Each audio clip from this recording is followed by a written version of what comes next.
What's going on, guys? Welcome back to the Hands-On channel. I want to talk to you about some deep topics today, things that have been kind of keeping me up at night and just wondering what in the hell is going to happen next. And what am I talking about? I'm talking about AI, transhumanism, the transgender movement or agenda, the push towards communism all around the world, not just here in the United States of America, but communist ideology. You know, a lot of these New World Order people like Klaus Schwab's and Bill Gates and others have said that the China model is the right model to have going forward in the one world government. So, I mean, these are all things that if you're paying attention and you kind of know what's going on and you can see the direction things are going, I mean, this ought to be pretty alarming to you. And if you follow the channel, you know I follow a lot of this stuff and I watch it and I see it unfolding before our very eyes. And one of the biggest problems that I see with all of this stuff is that, well, let's start with this. You have to ask yourself a question. Is technology inherently evil or inherently good? Or a combination of both? And I would argue it's a combination of both.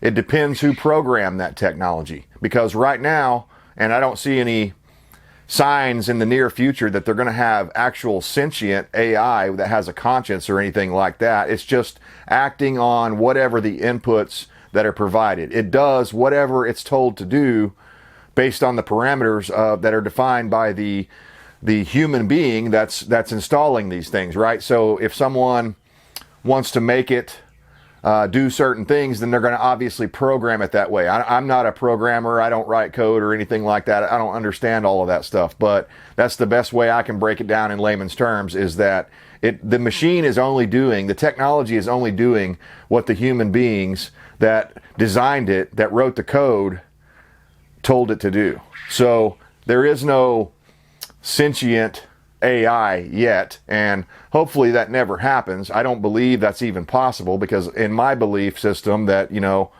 God creates life, God gives life, not, you know, the evil ones. So anyway, I was thinking about all this stuff last night and how there is possibly a way to stop it, but no one's going to like that solution. So later on in the video we'll talk more about that, but for now, let's set the groundwork. Is technology inherently evil? Yes. Is technology inherently good? Yes. Ask yourself the same question about human beings. Are human beings inherently evil? Yes. I think we all have the capacity for evil inside of us. And, you know, if you have the right moral background and basis and, you know, the building blocks in your upbringing and stuff, then hopefully you'll make the right decisions, and that internal voice, your conscience, will tell you, no, that's wrong, that's evil, don't do that. And, you know, some people have more ability than others to, you know, ignore or not even have a conscience. You know, there are sociopaths out there that supposedly have no conscience, and they, you know, they can just do whatever they want, and they just, I guess, in a way, they're living in the moment and doing whatever they think is the best thing to do at that moment, and they're not questioning any of those decisions. So anyway, you know, it's a slippery slope situation, because yes, there are some people that are really good out there, and hopefully they're designing some of these AI programs and stuff. On the other hand, there are some people that are just totally bad, totally evil. I mean, like, you know, the Rockefellers, the people like Klaus Schwab's, Bill Gates, people like that want to have fewer people on the face of the earth. They claim that there are too many people, we're overpopulated, and the only solution is one world government and, you know, basically population control. On the other side, you've got people saying that by the year 2045, the sperm count among all human beings on the face of the earth will be 0. So apparently, the reproduction rate is dropping off, it's plummeting. So we actually are running a real risk of not being able to reproduce. And of course, don't worry though, they've got artificial wombs that they're setting up, so they'll be able to breed people. I mean, it's like Gattaca, the movie Gattaca, where you had to have certain attributes or you could never work in the society again. And I think there's a lot of truth to that. In the future, the future that I see that's controlled by AI and a one world government, they will have the excuse of blaming stuff. If something goes wrong, they'll be able to blame it on the AI and be like, well, that wasn't us. That was the AI that made that decision. And it was the best decision because it was the AI. And so they're giving this AI a godlike status. And it worries me because as I think about things and I think about the book of Revelations, we always thought that, the Antichrist was going to come in the form of a human being. I mean, I don't know if it specifically says that. I'll have to go brush up on that stuff. But what if it's not a human being? What if the Antichrist comes in the form of AI? The beast system, as we've all talked about before. And it's a multi-headed hydra. It has many different things. So you won't be able to buy, sell, or trade unless you're part of that system.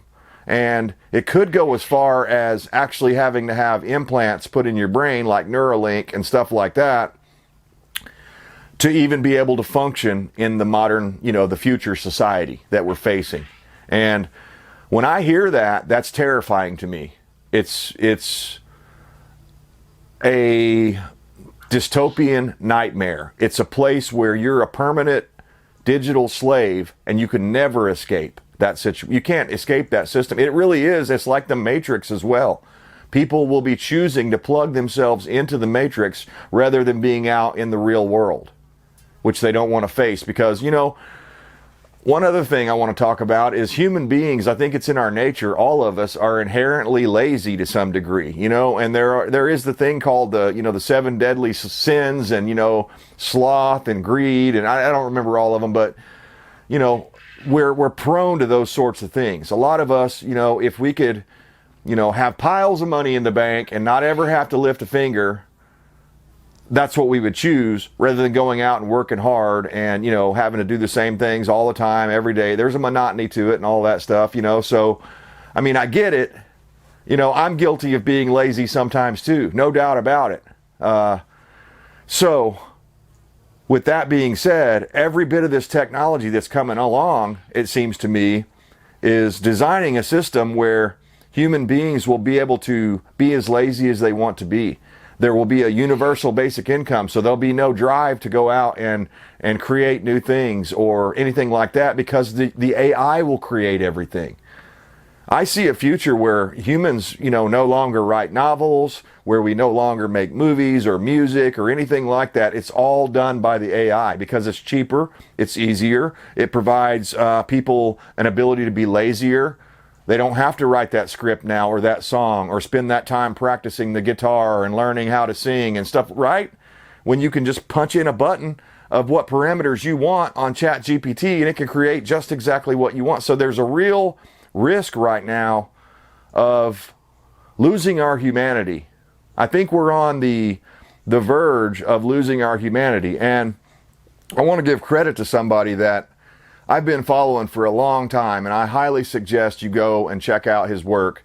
The guy's name is Timothy Alberino. He's got a channel here on YouTube, at least for now, and he also has a Rumble channel, so in case he gets deleted off of YouTube for talking about some of this stuff, he does a much better job of bringing everything together and showing you how this stuff has played out and where we're going in the future, more importantly, and how it ties into the Bible. That's a really important factor. And so when I look at the book of Revelations now, I'm oftentimes thinking, okay, I can see how John the Revelator couldn't have described something like this, and how, it has multi-heads and all this different thing, all these different weird descriptors that paint a certain image in your mind. Well, if you're a person from that time that has no idea about computers or technology or artificial intelligence or anything like that, you would have to use words from that time to describe that. So I think he was describing an AI.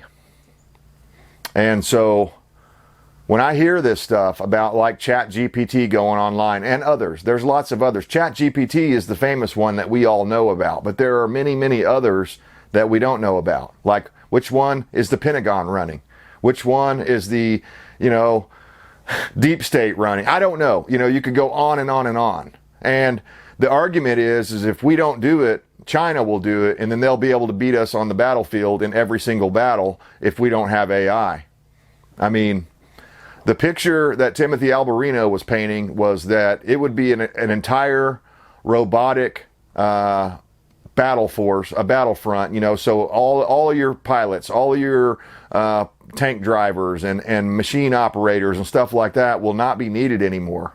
It's not just the jobs at McDonald's and the cashiers at Walmart that are being replaced by robots. In this future scenario that Timothy painted out, it's everybody. It's everyone. It's every job that you think will never be replaced by a robot. It's replaced by a robot. So, in that future, there's no way to make any income. There's no incentive to make any, new ideas because, again, ChatGPT or the equivalent AI system will just do it all for us. So there'll be only one thing left to do, and that's plug yourself into the system, the matrix, and stay there. And so it really is a self-fulfilling, weird, predictive programming prophecy. I don't know really what to call it, but all of this stuff ties together. When you look back over the last couple of decades at the types of movies they've been playing and the types of ideas that have been put out there, they're not just, pulled out randomly. It's been proven time and time again that the CIA and other organizations have been providing ideas to people in influential positions all the way back to the 60s. I mean, they had the, I can never remember the name of that place, Laurel Canyon, I think's what it's called, where all the rock and roll people went. Almost all of the famous rock and roll people had spent some time there at this Laurel Canyon. Well, it just so happens there was a CIA base right there, and they were supposedly feeding song lyrics and ideas to the hippie movement to undermine traditional Americanism, even back in the 60s. So this is a battle that's been going on over multi-generations, and the only way you can pull that kind of a scheme off is if you have a new world order. Something else that's running things behind the scenes. Now, we could simplify it and just call it Satan. Maybe it's just Satan, Lucifer himself, coming and, sending demons or whatever. I'm not saying these people are necessarily demon possessed, but they're influenced by demonic stuff. Maybe it's like the story of the Crossroads where, what's the guy's name? Johnson, I can't remember his name, something. The guy went down there and sold his soul supposedly to the devil so that he could play, good guitar. And I don't know if that story's Robert Johnson, that's the guy's name. I don't know if that story has any truth to it or not, but that was the story, the legend. I mean, perhaps that's still going on, but it's going on a higher, more political level where, oh yeah, we can get you that job where you'll be a permanent politician like Nancy Pelosi and Chuck Schumer and all these other people that are, lifers in the system, it seems, and have lots of power and influence. But you have to, sign your soul away. And maybe that's what's going on. I don't know. It could be that simple. But I believe that technology in its current state and the way that they're pushing it forward right now is evil. And it's being influenced by evil. So I talked to you earlier about there is a solution, but no one's going to like it. The solution is we have to basically go back to the 1800s. I mean, we would have to abandon all forms of modern computer technology. I'm not saying we got to get rid of tractors and automobiles and stuff like that. We have to find where that peak of our civilization is, and I would say it's like probably the 1950s, something like that, the peak of the United States civilization and our society when things were optimistic, we were looking good, it was post-war, people were still in a family unit, we had the kind of society where, a mother could stay home with the child and raise that child and make sure that the things that were being taught at school weren't against their morals and traditions and values. But now we don't have that. Now it's two income. Everyone has to go out and work to make it, and your kid gets thrown into the machine. And many other parents, they take it a step even further. You know, back when I was raising my child, you know, there's times as an adult, as a parent, you need a break from the kid, you know, going, dad, dad, dad, dad, dad, all day long, you know, and it's like you're trying to pay attention to them and stuff, but you do get frustrated because you need to do adult things, right? So I ain't gonna lie, there were times that I set my kid down in front of, you know, Robin Hood and Little John, the cartoon, animated cartoon series, you know, or something like that, or Aladdin, and I knew I had an hour and a half to maybe 2 hours while that movie played that would keep her attention so that I could go and get my adult things done, right? And my wife did the same thing. You know, it was just the way it was. Well, now parents put a cell phone or a tablet or some other device in their child's hands, and it's not good. It's not good at all. So in a lot of ways, we have voluntarily allowed this stuff to happen by accepting this technology. We all know the cell phones are tracking us. We all know the cell phones are recording our most intimate private moments, and people still choose to have them. That's why I know that we're doomed. Too many people are willing to accept it. And, you know, I'm not saying we got to go all the way Amish or anything like that, or Mennonite or whatever, where you have no electricity. But there's a certain point where, again, it's no longer a tool that's being used by humanity to enrich our lives. Instead, it's dragging us down. It's teaching us things that are evil and polluting our minds and taking us away from the things that are good in this world. You know, a basic morality, whether you're Christian or not, you know, you should at least have the decency to look at the golden rule, let's say, and know that that's a good way to be. You know, you do unto others as you want them to do unto you, right? I mean, that's a good way to be. And if you're going out there and causing problems, then you're going to get problems brought back on you. And so, and you know, I would take it a step further. The 10 Commandments, you know, there's nothing wrong with the 10 Commandments as a moral basis, as a backing for our structure, our society. But many people have abandoned that. And so, to cut to the chase, how do you do it? Well, I see a couple of different ways of doing it. I don't see any way of doing it where it's peaceful or voluntary. I think it's going to have to be ripped out of our hands. It's going to have to be ripped away from us. And one of those ways that could happen would be some other superpower, like say Russia or China, launching several EMPs over the United States of America, knocking us back to the 1800s, knocking all of our stuff offline. But see, the problem with that is if anyone is still standing with that technology, then it'll eventually bleed back out into the world anyway. So it has to be totally eradicated from the planet. I mean, we have to be knocked back into the Stone Age damn near for this to work. So I don't think, again, many people aren't going to want that because, you know, millions of people would die because they don't have the knowledge of our forefathers about how to survive off the land. And there are a lot of us now. There's so many of us. The population is so much bigger than it was when it was a self-sustainable population back in the, you know, 1800s and stuff like that, that, you know, we're at least double or maybe triple of what it was back then. So there may not be enough resources if everyone was hunting for deer and everyone's hunting for squirrels and everyone's, you know, picking all the wild strawberries and cutting down trees for firewood, on and on and on and on. So obviously, the urban people would not make it at all. The country people would have a little bit better chance of making it just because they're more used to being closer to the land. But even that, man, I see people out. I'm at my suburb house right now, but when I'm out at my land, the 100 acres over there, there are people, my neighbors, that they live just like they're in a city.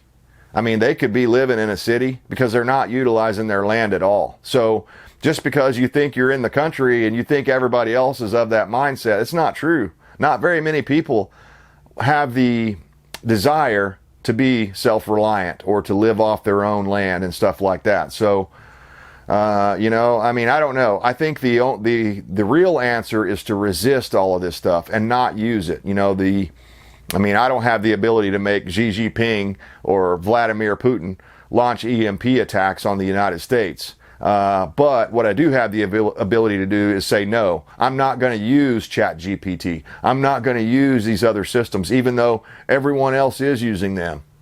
And one of the most important, shocking things that I heard in that interview with Timothy Alberino was that there'll be a point when there'll still be humans on the face of the earth, but if they're not plugged in some way to the matrix or to the grid or to the system, to the AI, then they just won't be able to compete on any level. You know, you remember that scene from The Matrix where Neo, he wanted to learn like jujitsu or something like that, right? And so, or how to fly a helicopter. That was one of the other scenes. And they would put the big probe in the back of the head. I mean, which, you know, that by itself, when I saw that movie, made me go, oh, you know, I could feel, I'm like, no way would I let somebody jam some, you know, rod in the back of my head like that. But that's what they, you know, what they had, because they were hooked up to the Matrix. And anyway, they could just download that knowledge instantly. And that's what these people want. They want to be like gods. And another thing that's, I'm just going to barely touch on it because I'm trying to encourage you to go watch Timothy Alberino's interview on this, because it was just very, very fascinating, enthralling, and scary. It was a scary picture they were painting. And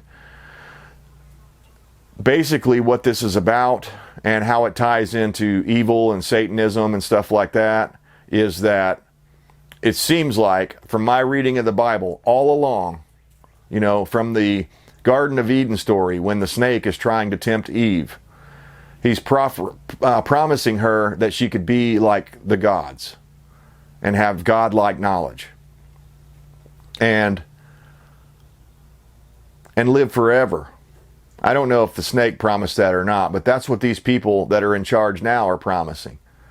You know, if they can have some AI program that you plug into the grid and you get, you know, stuck in a pod just like on the Matrix, and you're in the goo, and you could live basically forever in this pod hooked up to the Matrix and thinking that you're, you know, a millionaire or a billionaire and you're living high on the hog, but in reality, you're stuck in the goo.